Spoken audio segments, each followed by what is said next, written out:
반갑습니다. 예수는 빛교회입니다. 오늘은 그리스도의 교회라는 제목으로 신약성경 에베소서 2장 14절에서 22절까지의 말씀으로 함께 은혜 나누도록 하겠습니다.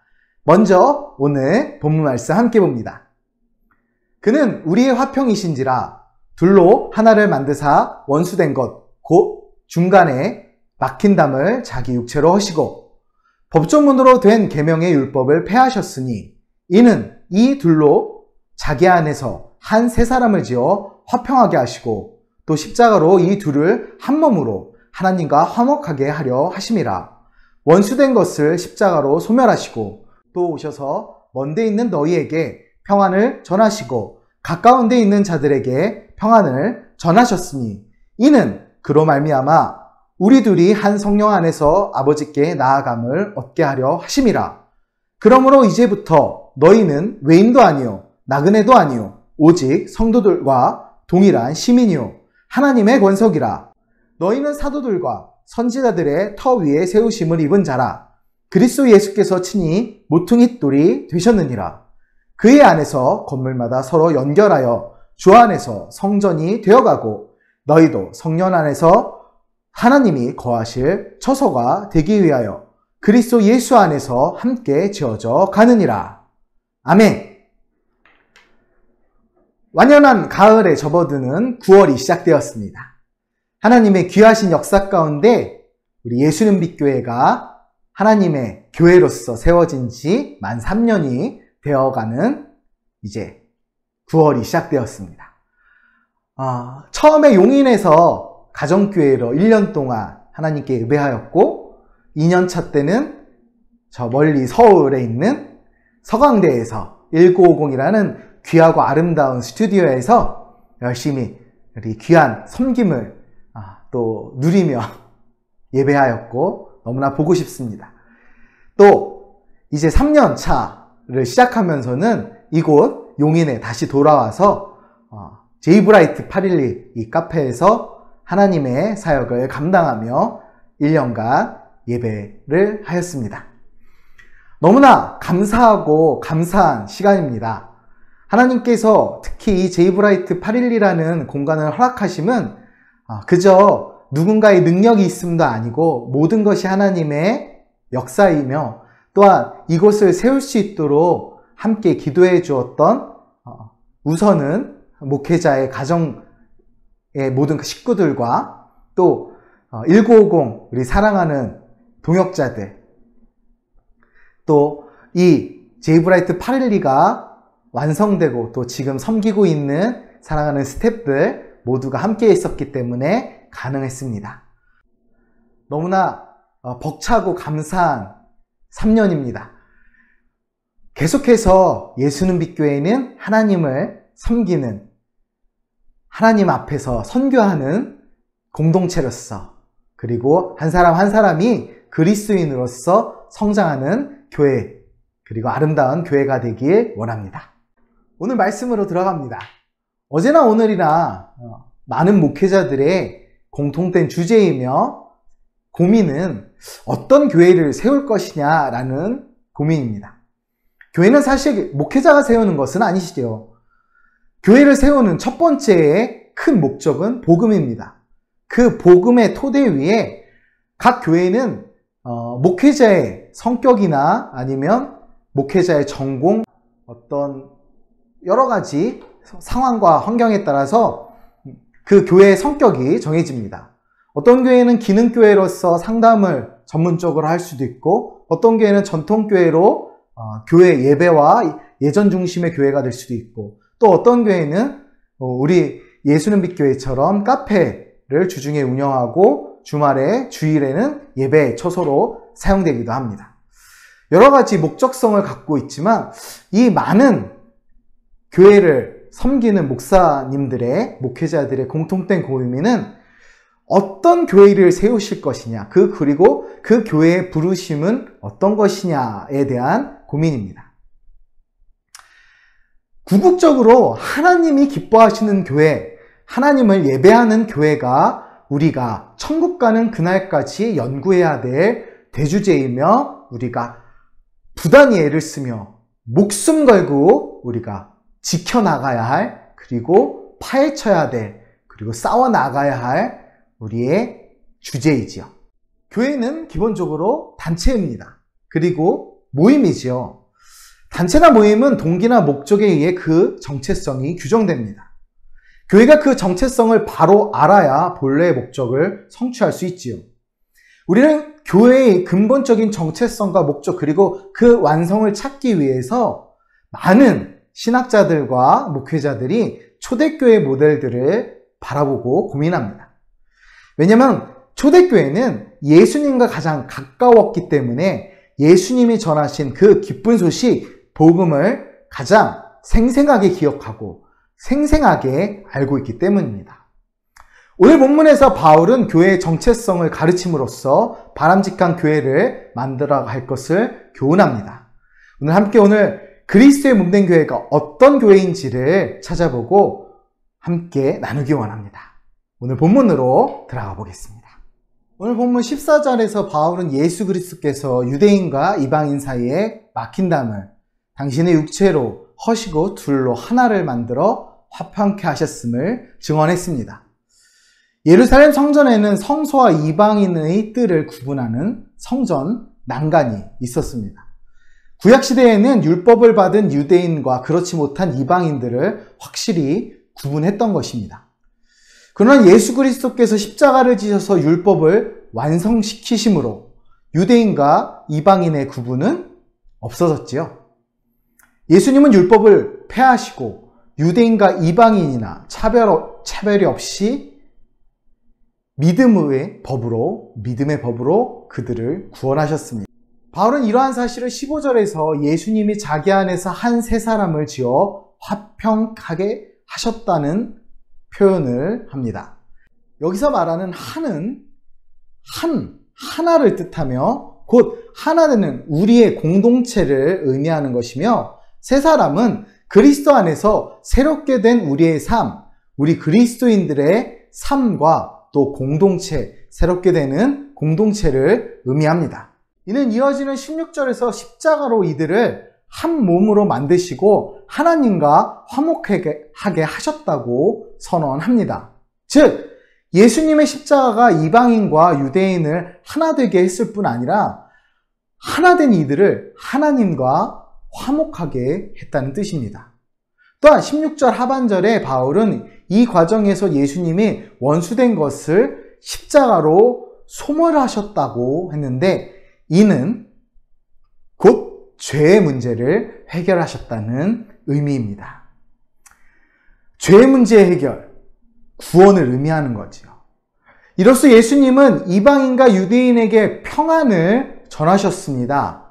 예수님이 전하신 평안의 복음 안에서 우리 모두가 하나 되어 한 성령 안에서 하나님 아버지께 나아가게 예수님은 만드셨습니다. 유대인과 이방인이 차별 없이 한 성령을 받아 그리스도 몸 안에 교회를 이뤄 하나님을 섬기게 되었습니다. 너무나 놀라운 일이지요. 하나님이 예수님을 통해 화평을 이루신 것입니다. 고린도서 10장 17절에서 말씀하십니다. 떡이 하나여 많은 우리가 한 몸이니 이는 우리가 다 한 떡에 참여함이라 하십니다. 이는 골로새서 3장에서 말씀하시듯 그리스도 예수님의 평강이 우리 마음을 주장하게 해서 그 평강을 위해 한 몸으로 부르심을 받았으며 이로 인해 감사하는 자가 되어야 한다는 것이지요. 그러므로 그 모든 성도는 하나됨을 힘써야 합니다. 우리는 하나됨을 힘써야 합니다. 오늘 본문이 있는 에베소서는 이 교회에 대한 말씀이 많은데, 그래서 에베소서 4장 3절에도 비슷한 맥락의 말씀이 또 있습니다. 몸이 하나요 성령도 한 분이시니 이와 같이 너희가 부르심의 한 소망 안에서 부르심을 받았느니라. 아멘. 그렇습니다. 화평의 복음을 따라 겸손과 인내로 교회를 화평하게 하고 주님이 약속하신 복을 받아 누려야 합니다. 이어서 바울은 그리스도의 구속사역으로 말미암아 이제는 유대인과 이방인이 차별 없이 모두가 성도, 하나님의 나라의 시민, 하나님의 권속임을 증언했습니다. 갈라디아서 4장 7절에 그러므로 내가 이후로는 종이 아니요 아들이니 아들이면 하나님으로 말미암아 유업을 받을 자니라 라고 말씀하십니다. 우리가 흔히 목회자를 가리켜 하나님의 종이라는 표현을 많이 씁니다. 그러나 이것은 목회자 스스로를 낮추어 이야기할 때 표현하는, 우리 바울이 스스로 나는 죄인 중에 괴수라 라고 표현한 것 같이 목회자 스스로가 자신을 낮출 때 표현하는 표현이지, 타인이 그 목회자를 지칭할 때 쓰는 것은 바람직하지는 않습니다. 다만 우리가 스스로 자신을 낮추어 표현할 때 우리가 종된 우리, 혹은 하나님 종이 구하오니 라는 기도에서 표현하는 것, 이런 것들은 우리가 바람직한 표현이라 할 수 있지요. 누군가를 낮추는 것보다 스스로를 낮추는 우리의 습관이 필요합니다. 그런데 하나님은 놀랍게도 이후로는 종이 아니라 아들이라 칭하시는 거죠.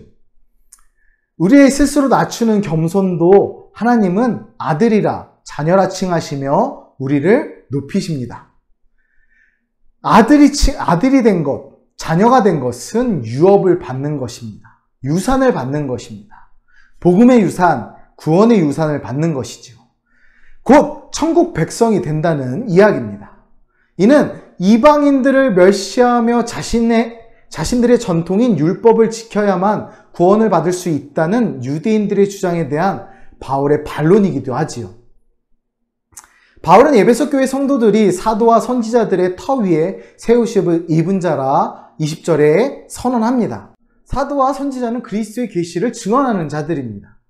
복음을 전하는 자들입니다. 선지자들은, 구약시대의 선지자들은 예수님의 복음을 예비하는 자들이었고, 예수님의 사도들은 복음을 전하는 자들이지요. 구약시대의 선지자들은 구약 성경이 쓰여진 이유와 마찬가지로 오실 예수님을 증언하였습니다. 또 사도들은 복음을 전하는 사람들로서 곧 교회의 기초가 그리스도의 말씀임을 교훈하는 사람들입니다. 그러므로 그리스도의 성도된 그리스도인은 다른 교훈에 미혹되어서는 안 됩니다. 오직 그리스도의 말씀을 따라 믿음으로 행해야 합니다. 사도와 선지자들의 전하는 말씀, 복음만 듣고 나아가야 한다는 것입니다. 우리 목회자들은 사도와 선지자와 같이 복음을 전하는 자들로 살아야 합니다. 바울은 20절 하반절에 구원받은 성도들이 그리스도 안에서 믿음의 공동체인 교회로 세워졌는데 그리스도께서 교회의 모퉁이 돌이 되셨다 말합니다. 이 모퉁이 돌은 또 무엇일까요? 이 모퉁이 돌은 건물의 모퉁이에 놓여 벽을 지탱하는 주춧돌을 이야기합니다. 곧 건물에서 가장 중요한 기초가 되는 돌이 이 모퉁이 돌입니다. 다른 말로 기초석이라고 하지요. 곧 예수님이 우리 삶의 기초가 되시는 것입니다. 그리스도를 중심으로 온 성도가 연합체로 이루며 서로가 연결되어 성령이 거하시는 성전으로 지어져 간다는 것이지요. 고린도 3장 16절에서 말씀하십니다. 너희는 너희가 하나님의 성전인 것과 하나님의 성령이 너희 안에 거하시는 것을 알지 못하느냐? 그렇습니다. 그리스도인 한 사람 한 사람이 성령이 거하시는 성전인과 동시에 모든 교회는 그리스도 안에서 성전으로 지어져 가고 있는 것입니다. 그리스도께서 다시 오실 때 이 성전은 완성될 것입니다. 그리스도인과 교회가 성전이라는 말씀은 우리가 교회이라는 말씀이고 교회가 거룩한 길을 행해야 함을 말씀하시는 겁니다. 우리가 거룩한 길로 나아가야 함을 말씀하신다는 것이지요.